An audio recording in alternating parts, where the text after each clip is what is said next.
Hello students, myself Somrat Pal. Today I am going to demonstrate the topic on three-phase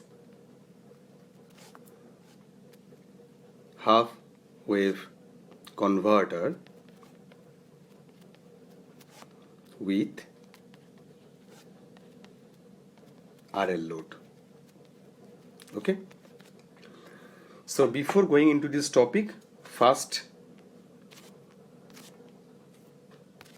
we are going through the circuit diagram. This is the circuit diagram is given here. See this circuit diagram, we are using the three switches or thyristors, that is T1, T2 and T3. As it is a three-phase converter, that is why we have given a star connected three-phase supply here, and we are adding a highly inductive load to the load terminal. And this is the waveform, the three-phase signal. As we are using the star connected signal, that is why in case of the three-phase signal, the phase-to-phase voltage signal difference is 120 degree. That is why this is a three-phase signal is there given. Okay, so suppose phase A, this is defined by the phase A signal, like this one is the phase A. Okay, and phase B, suppose this is a signal which will be start from 120 degree apart from first phase. So that will start from this one 120 degree from the phase A signal. Again the phase C, it will be started from the again 120 degree apart from the second one, that will start from this point. So this is the signal for phase C. So to make the complete the cycles, it will coming from this point and it will be coming from this point. So this is the complete pattern. It is a complete pattern for the sinusoidal three-phase sinusoidal signals. Okay. Now that means this signal is applicable here. That means phase A, in which is connected the first switch, phase B connected to the second switch, and phase C connected to the third switch. And now see, when we are trying to demonstrate the rectification operation, see, when T1 starts conducting, then the current starts flowing from phase A to T1, then load, then coming back to the neutral point. Similarly, when T2 will be fired, then the current starts flowing from phase B, T2, then load, and then coming back to the neutral point. Similarly, it will be happen for the phase C when the switch T3 will be triggered. Okay. Now see all the cases that when the T1, T2, T3 will be triggered after few time, then the current starts flowing to the load and the voltage appearing across the load both are same. See all the cases the current is flowing across the load in the same direction and the voltage appearing across load, that is upper one is positive, lower is negative. That means what? During operation it can provide the DC, but in the input part we are using AC signal. But as the direction of the current or voltage remaining same for the load terminal, that means it can convert DC. So this is rectification operation. One more thing, as I have said before, once we are using the inductive load, so during conduction the inductor will charge, and when the switch stops conducting, then the inductor try to discharge. So first consider one thing, when suppose T1 will be fired, then what happen? Then the current starts flowing to T1 to load. As the load is a highly inductive load we considered, that is why then the inductor starts storing energy inside it, and the polarity of the inductor will be opposite to respect to the supply voltage, as it can produce the back EMF. Okay. Now see, when T1 remaining in off position, then what happen? then the inductor try to discharge. And as we know, the inductor charging and discharging path both are same. That is why when the inductor is completely charged and during T opposition, the polarity of the inductor will be changed, then the inductor try to discharge in this way, right? In this way, inductor try to discharge. That means the both case during charging and during discharging, the inductor current remaining same. But during charging, the inductor polarity is positive, this one is negative, but during discharging, it will be positive, it is negative. That is why it can cover two quadrant operation, which is depicted on this figure, is a quadrant operation. So when the thyristor T1 will be fired, then the current starts flowing in the forward direction, as well as the voltage appearing across the inductor is supposed in forward direction. That is why it will cover the first quadrant operation. But when the T1 starts discharging, then the current direction remaining same for the inductor charging and discharging path. That is why current is positive during discharging of inductor, but the voltage appearing across the load is negative. That is why it will cover the fourth quadrant operation. That is why due to presence of highly inductive load, the operation can cover two quadrant. Okay, now go to the operation. Before going into the operation, we first understand what will be the triggering pulse we should apply for the switches. See, that means T1 is connected to phase A, right? T2 is connected to phase B, and T3 is connected to phase C, right? Similarly, the waveform is given, supply voltage waveform is given here. Now consider when T1 will be fired. It will not start from 0. We consider the firing angle should be given after pi by 6. What does it mean? It's very important part. See, in this particular region, 0 to pi by 6, what happened? See,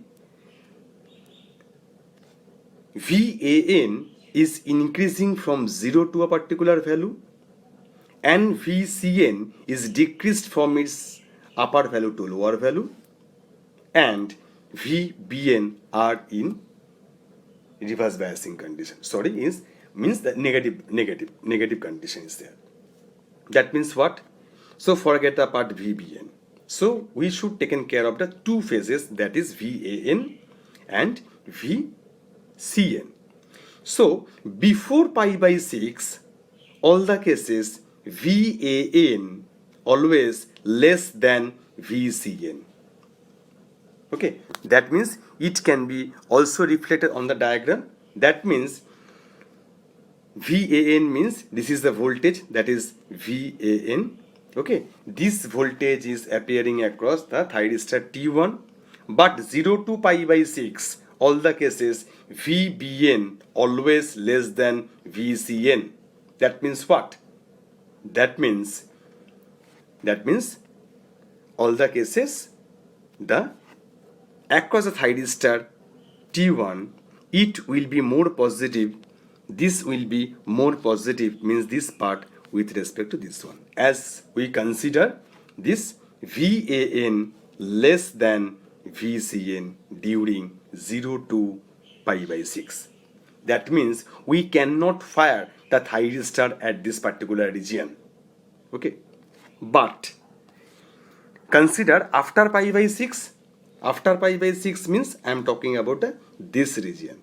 See, when after pi by 6, at the point pi by 6, then the supply voltage VAN is gradually increases and VCN is gradually decreased. That means what? Then in this particular case, just crossing after pi by 6, what happened? Then the voltage VAN will be greater than the voltage VCN. Then the polarity of the switch T1, it will be positive, it will be negative. Then the switch is under forward biasing condition. Okay, that means we can say thus T1 should be fired after pi by 6, not 0 to pi by 6. That is why, because 0 to pi by 6, all the cases, the T1 will be in reverse biasing condition. That is why we should apply the firing angle after pi by 6. Same thing can happen for T2. So T2 will be triggered after 5 pi by 6 and T3 will be triggered after 9 pi by 6.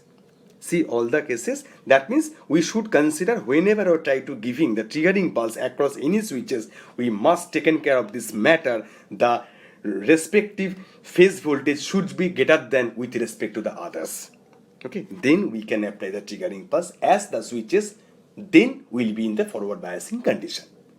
Okay, that is why after T6 phase AN is greater than phase CN, then we can trigger T1. After crossing 5 pi by 6, then the phase B will be greater than with respect to the other phase, then we can apply the triggering pulse to the T2. And after crossing 9 pi by 6, obviously the phase C will be greater than with respect to other two phases, then we can apply the triggering pulse across the switch T3. Okay, that is why we are applied the triggering pulse for T1 this one, for T2 this one, and for T3 this one. Okay, so this is the actual thing, the selection of the firing angle. So that means in case of the single phase rectifier, we consider the firing angle from 0 to a particular angle, but in case of the three phase rectifier, we should give the firing angle after pi by 6. That is why we can calculate the firing angle after pi by 6. Okay, now the operation is very clear. That means when the thyristor T1 fired, that means what? Then immediately the current starts flowing from supply to load in this way. That means when T1 fired, then the supply voltage is immediately reflected on the load voltage. Similarly, that can happen for the next phases also. When T2 will be triggered, then the current starts flowing in this direction. Then the supply voltage phase B, which will be reflected on the load immediately, and remaining the T3 will be same. That is why when T1 starts conducting after giving the firing angle at the point of pi by 6 plus alpha, then T1 starts conducting. That is why this is the voltage appearing across the load. That will taken from the same shape for the supply up to the next triggering pulse is given, that is pi by 6 plus alpha to the next switches. That means in this particular region, the similar wave shape we have drawn here and which is taken from the supply voltage. The similar application can be done for the next switches onward. Similarly, this blue phase of the BN is similarly will be reflected on it, and for the next phase will be reflected on it. In this way, it can in this way we can have the output voltage across output terminal. Now the three currents are there, that is IT1, IT2 and IT3. Because what? Suppose we are going to form the current appearing across the load. See, go to the waveform again. Now see, when T1 starts conducting, then the current is flowing from this way, right? So I0, that is from T1. So I0, that is from T1. Next, IT2 starts flowing when T2 fired, right? Similarly, when IT3 starts flowing to the load when T3 fired. That means all the cases I3, that means IT1 plus IT2 plus IT3, that will give you the actual output current, right? That will give you the actual output current. That means go to the diagram, the same thing is happen here, that is IT1, right? This one IT2, okay, this one, and IT3, this one. So summation of this current. So first we consider when IT1 starts flowing. When the T1 starts conducting, then the question for IT1. Okay, that is why when T1 starts conducting, then IT1 starts flowing. It's very easy to understand. The similar thing can happen here. That means in this particular region T1 starts conducting. That is why this is the concept of IT1. Similarly, when T2 starts conducting in this region, then this is the output waveform of IT2. Similarly, for IT3, that will be again reflected on this axis, right? And as we know, that is I0 equal to summation of the three currents. This is I0 equal to summation of the three currents, IT1, IT2, IT3. That is why if we are going to sum the waveforms of IT1, this one, plus IT2, this one, plus IT3, this one, that is why it will give almost a DC current across the load. Okay, so this is all about for the rectification operation. Now, as it is a rectify operation, that is why we should calculate the RMS value or average value. Okay, so go to the next part, that is calculation part. So this is the calculation of the average value calculation. So average value calculation means that is VDC, that is equal to 3 by 2 pi. What is 3? That is the number of peaks in a complete cycle. Integration of this part and this part, what does it mean? Integration of confined region means the peak which is confined by a particular limit, and this is a voltage expression. So it can easily understand, go through this circuit. So we are going to calculate the DC value of output voltage. So this is the output voltage terminal, output voltage waveform. So suppose think about this particular region, right? So in a complete cycle means it will start from 0 and it will end from the 180 degree. That means in this particular region, how many peaks are there? That is 1, 2 and 3 peaks, means these 3 peaks. Okay, that means the number of peaks are 3. And in a complete cycle, any one peaks, suppose think about this peak is confined in a particular region, this duration, that is, this point is pi by 6 plus alpha, and this point is 5 pi by 6 plus alpha, right? That is why we can calculate the average value or the DC value by using this equation. Okay, so VDC equal to 3 by 2 pi, number of peaks 3 and the complete cycle 2 pi, integration of confined region as the output that will be reflected from the input, that is Vm sin omega t, and the confined region is pi by 6 plus alpha to 5 pi by 6 plus alpha. Okay, so this is the formation of the equation for average value. So it's a simple simplification form, just sin omega t, that is do the after integrating sin omega t, we will get minus cos omega t, right? Similarly, this step has done, then we can put the value of upper limit and lower limit, then the equation will be take this form after simplification. That means this is cos A minus cos B. We know the formula, that is 2 sin A plus B sin A minus B. Okay, sin B minus A. So putting this formula, we can have this expression. Okay, after simplification, we will get the different form of expression. This one 3 Vm by 2 pi 2 sin pi by 2 plus alpha sin 2 pi by 6. So ultimately, after simplification further, we will get the appropriate result of DC output or average output. That is 3 root 3 Vm by 2 pi cos alpha. Okay. Next, so now we should calculate the RMS value. So RMS value means root mean square. The similar thing has done here, that is the RMS value. So that is the similar expression we have chosen here, that is Vm sin omega t, and the square part is there, and the same limits, that is pi by 6 plus alpha to 5 pi by 6 plus alpha, and number of peaks is 3 in a complete cycle, that is taken from 3, and a complete cycle means that is 2 pi.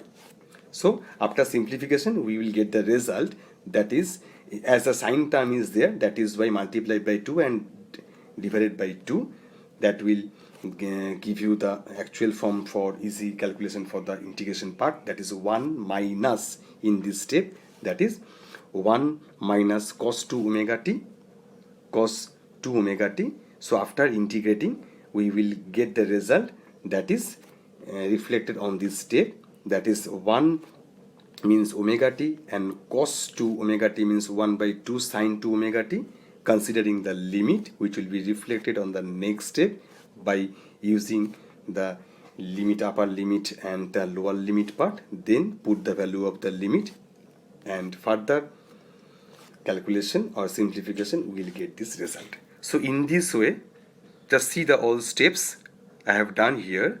Ultimately we will get, this is a simple means integration part, we will get the result that is equal to root 3 Vm 1 by 6 plus root 3 by 8 pi cos 2 pi under root. So this is the expression for the RMS value. So that means we have done the operation, we have calculated the DC value means average value and RMS value.